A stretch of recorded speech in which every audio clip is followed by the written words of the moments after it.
मासूम के मारी दे तो के खुदा जो खौफ भी बनाए थे तू तो संजो सजो माल मारे छड़ियो असा जो हाम तो फाटे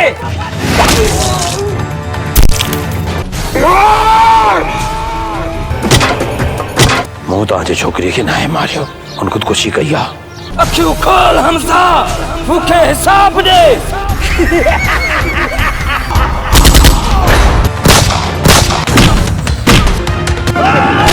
मां आया यारो माल जो व्यापारी मां आया यारो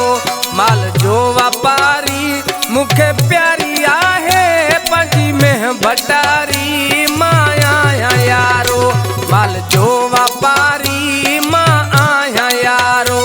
माल जो व्यापारी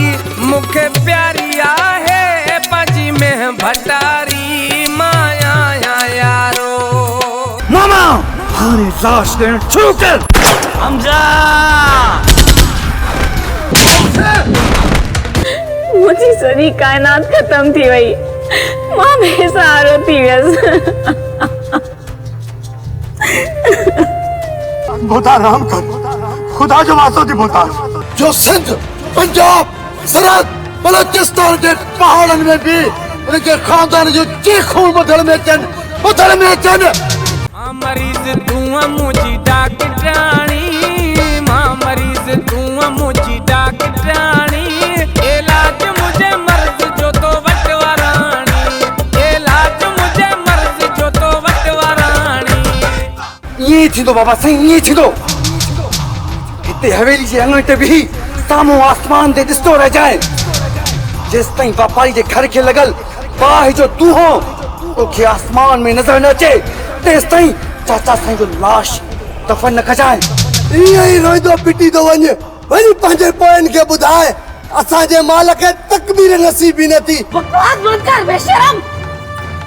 ही कहे पे तो हल दो जरूर हल दो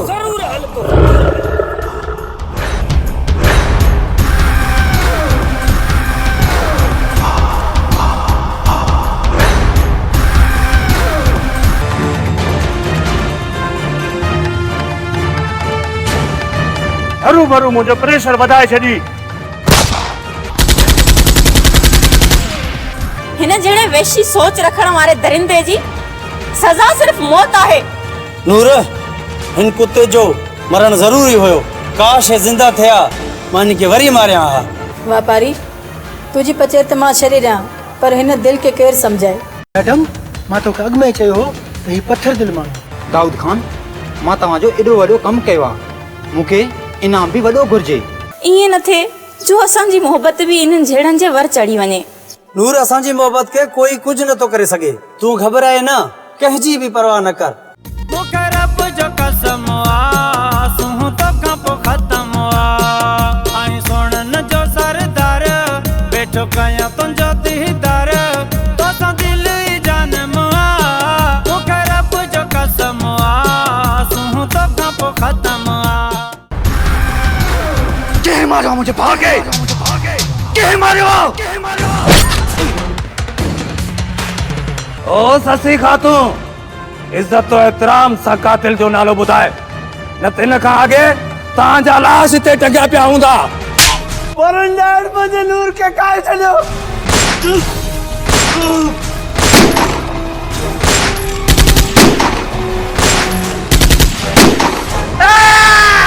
न 3 मीटर खापो धमाको थी दो बूम